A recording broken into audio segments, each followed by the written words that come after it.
ஆட்சி பொறுப்பேற்றவுடன் முதல் கையெழுத்து எடப்பாடியுடைய கையெழுத்து எல்லா தாய்மார்களுக்கும் 2000 ரூபாய் அவருடைய வங்கி கணக்கில் வரவு வைக்கப்படும்.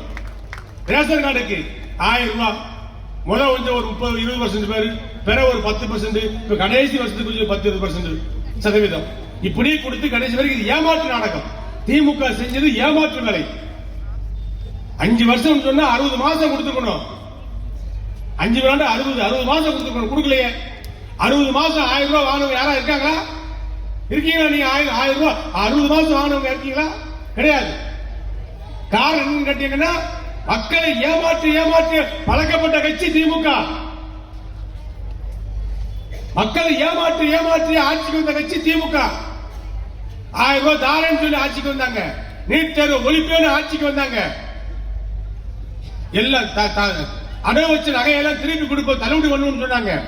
கல்லூரி படிப்புக்கு வாங்கின கடனை தள்ளுபடி பண்ணணும்னு சொன்னாங்க. எதையுமே செய்யாம ஏமாற்றி பட்டநாம போட்ட கட்சி திமுக.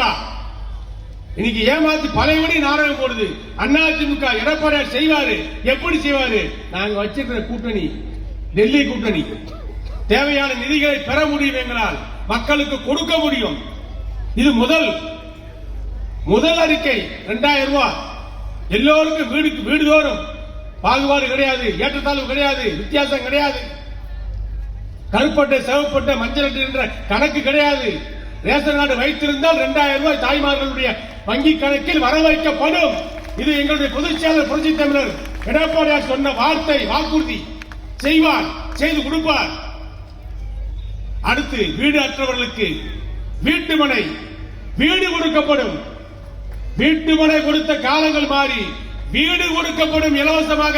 வீடு இல்லாதவர்களுக்கு என்று சொல்லி அறிவித்த, வாக்குறுதியாக அறிவித்த தலைவன் எங்கள் அண்ணன் எடப்பாடியார். மறுக்க முடியுமா யாரும்? அதற்கு வழியும் சொல்லிட்டாரு. கிராமத்தில் இருக்கக்கூடியவர்களுக்கு வீடு இல்லைன்னு சொன்னா அங்கேயே இடம் வாங்கி, அரசாங்கமே இடம் வாங்கி வீடு கட்டி ஃப்ரீயா ஓசியா கொடுக்கும்.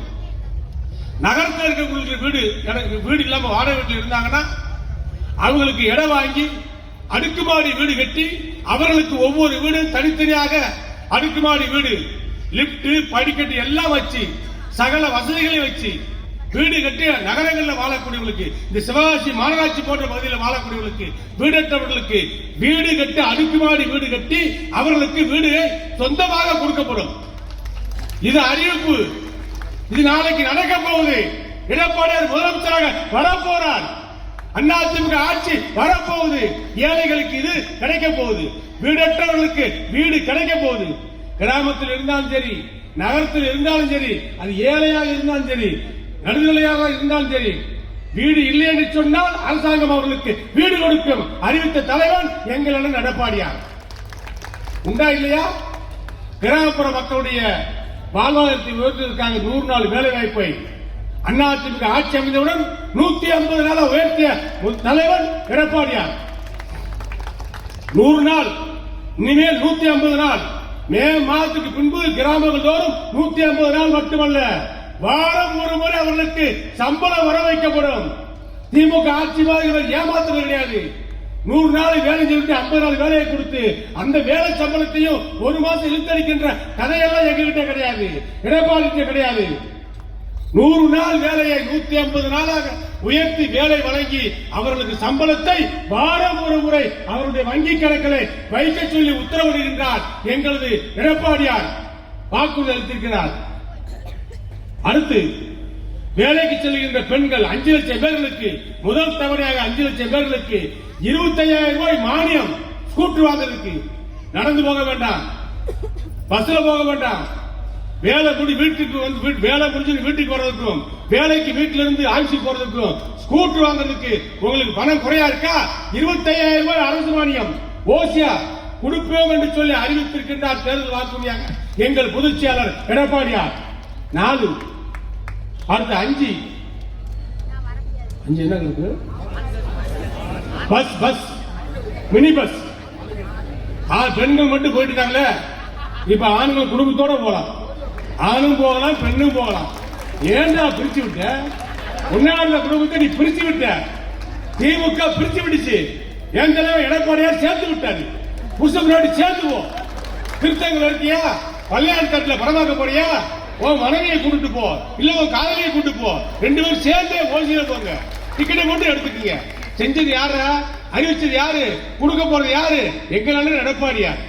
அவருக்கு தெரியுமப்பா, எடப்பாடியாருக்கு தெரியும் ஏழை மக்களுடைய மனசு எப்படி, இல்லாத மக்களுடைய மனசு எப்படி, அவர்களுக்கு எதை செய்தால் பிடிக்கும், எதை செய்தால் அவர்கள் சந்தோஷப்படுவார்கள், எதை செய்தால் அவருடைய துன்பம் போகும், எதை செய்தால் அவருடைய கஷ்டம் தீரும் என்று எடப்பாடியாருக்கு தெரிந்த காரணத்தினால்தான் இதை செய்தார்.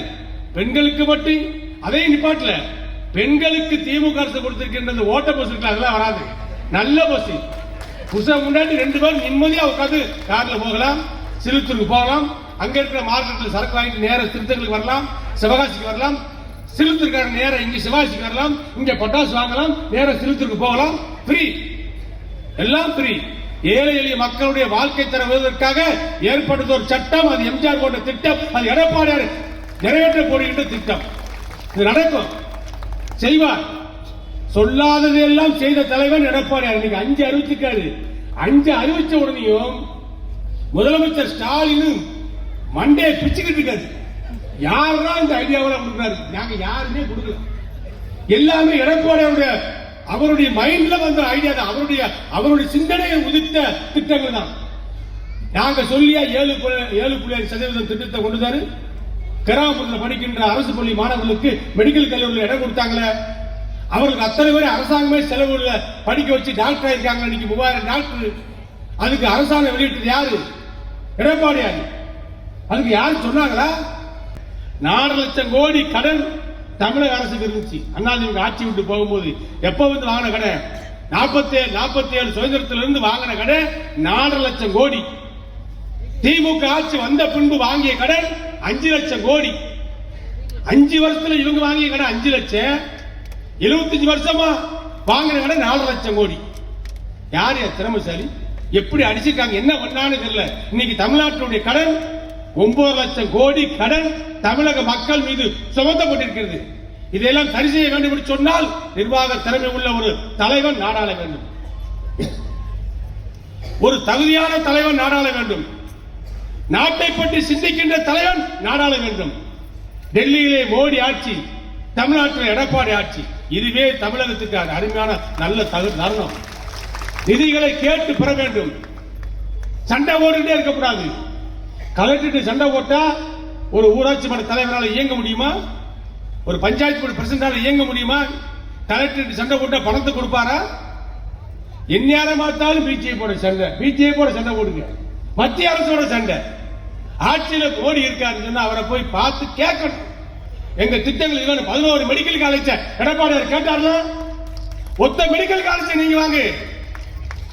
5 வருஷம் ஆச்சுல, ஒரு மெடிக்கல் காலேஜ் எங்கேயாவது உன்னை கட்டுங்களேன். ஒரே வருஷத்துல 11 மெடிக்கல் காலேஜ் மருத்துவக் கல்லூரிகளை கொண்டு வந்த தலைவர் யாரு? அன்றைய முதலமைச்சர் எடப்பாடியார். நீங்க ஒண்ணு முடிச்சா இவ்வளவு வாய் பேசுறீங்களே, தமிழ்ங்கிறீங்க, தமிழ் புலமைங்கிறீங்க, திராவிடம்ங்கிறீங்க, எல்லாம் சொல்றீங்க. உண்மையான திராவிடம் யாருன்னா அது அதிமுக தான். சமூக நீதி காத்த காவலர் யாருன்னா அது எங்க எடப்பாடியார் தான். தமிழ்நாட்டில் இன்னும் 30 வருஷத்துக்கு ஏழை மக்களுக்கு கொடுக்கக்கூடியதை எதையும் நிப்பாட்டக்கூடாது. மக்கள் இன்னும் ஏழை நிலையில் இருக்காங்க. இப்பதான் வளர்ந்து வராங்க பொருளாதாரத்தை. இன்னைக்கு அத்தனையும் புடுங்கி எல்லாத்தையும் நிப்பாட்டாச்சு. சைக்கிள் படிக்கிற பிள்ளைகளுக்கு சைக்கிள் கொடுத்தது அதிமுக, புஸ்தகம் கொடுத்தது அதிமுக, பெண்களுக்கு யூனிஃபார்ம் கொடுத்தது அதிமுக, படிக்க வச்சது அதிமுக, ஆர்ட்ஸ் காலேஜை உருவாக்குறது அதிமுக, இன்ஜினியரிங் காலேஜை உருவாக்குறது அதிமுக, மருத்துவக் கல்லூரி உருவாக்குறது அதிமுக. திமுக என்ன செஞ்சது சொல்லுங்க, நீங்க பட்டியலிட்டு சொல்லுங்க. ஏதாவது செஞ்சிருக்கீங்களா? ஒண்ணுமே கிடையாது. எல்லாமே எம்ஜிஆர் ஆட்சியில் இன்ஜினியரிங் காலேஜ் வந்துச்சு, அம்மா காலத்துல ஆர்ட்ஸ் காலேஜ் வந்துச்சு, எடப்பாடி காலத்துல மெடிக்கல் காலேஜ் வந்துச்சு. உங்க காலத்துல என்ன வந்துச்சு? பேய் தான் வந்துச்சு. ஒண்ணு இல்லையே. திமுக ஆட்சி வரும்போதெல்லாம் பிரச்சனை தான். என்ன பண்ணோம்? என்ன வந்திருக்கு? திமுக ஆட்சியில் ஒண்ணுமே வரல. ஏழை மக்கள் ஏழையா இருக்கட்டும் நினைக்கிறாங்க, பாமர மக்கள் பாமரனாக இருக்கட்டும், படிக்காதவன் படிக்காம இருக்கட்டும் நினைக்கக்கூடிய கட்சி தான் திமுக. ஆகவே இந்த ஆட்சியை, இந்த கட்சியை இந்த தேர்தலோடு நம்ம முடிச்சிடணும், வீட்டுக்கு அனுப்பிடணும். ஒரு இடத்துல கூட திமுக ஜெயிக்கப்படாது. அப்படிப்பட்ட ஒரு நிலைமையை நீங்கள் உருவாக்க வேண்டும். அதிமுக கூட்டணி வந்துட்டு இருக்காங்க. 23 பாருங்க, ஐயா நரேந்திர மோடி வராது, மேடையில் எத்தனை பேர் ஏற போறான்னு பாருங்க. எல்லாம் கேட்பாங்க, அவர் வருவாரா? வருவாரு. இவர் வருவாரா? வருவாரு. அவரும் வருவாரு. அப்ப இவரு வருவாரு. எல்லாரும் வந்துடும். அப்ப முடிச்சு நீங்க தான் அடுத்த வார்த்தை. அப்ப நீங்க தான் முடிச்சு 60% ஓட்டு உங்களுக்கு தான். எல்லாத்தையும் பேசி வச்சுட்டாரு எங்க அண்ணன் எடப்பாடியாரு. எங்க அண்ணன் எடப்பாடியார் தெளிவா பேசிட்டாரு. அதிமுக ஓட்டு ஒத்த ஓட்டு கூட பிரியாது. எம்ஜிஆருடைய பக்தன், அம்மாவுடைய பக்தன், அம்மாவுடைய தொண்டை எல்லாரும் ஓர் அணியில தான் நாங்க நிப்போம். துப்பாக்கி மாதிரி நிப்போம். திமுக ஆட்சி விட்டு விரட்ட துப்பாக்கி மாதிரி எடப்பாடியார் தலைமையில, அதிமுக தலைமையில எல்லோரும் போட்டி விட்டு நிற்பாங்க. திமுக வீட்டுக்கு அனுப்பிடுவோம். கோட்டைக்கு அதிமுக அனுப்பும். எடப்பாடியாரை முதலமைச்சர் நாற்காலில் உட்கார வைக்கிற வரை அதிமுக ஓயாது, உறங்காது.